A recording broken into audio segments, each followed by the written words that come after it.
welcome back to The Lost Digit. Today we're looking at two Samsung Galaxy S9 cases. These were sent to me by RageTorque UK, and soon they'll be launching in the US, so I'll put their link below. I'm also doing a giveaway, so I'm going to give one of these cases away internationally. All you have to do is subscribe, like, and comment on this video your thoughts on the Samsung Galaxy S9, and on the pre-order date of March 1, I will choose a winner and send one of these cases. So what you notice by looking at it is that it does have the 3.5mm headphone jack on the bottom and what looks to be a microphone on top, but we'll have to wait and see what that is. If you look at the size and compare it to the iPhone X, you'll notice that it's very similar.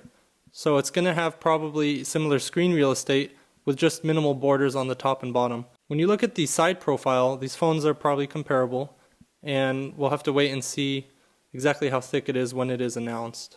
Looking at the back of these devices, you can see that Samsung is putting sensors next to the camera. From the leaks, it looks like they're also putting the fingerprint scanner under the camera. So we'll have to wait and see, but it looks like they're going with a single camera design, putting sensors around it. So be sure to like, subscribe, and comment below to enter the giveaway. Stay tuned for more videos on the Samsung Galaxy S9, its camera, hardware, and everything else that goes with it. See you in the next one.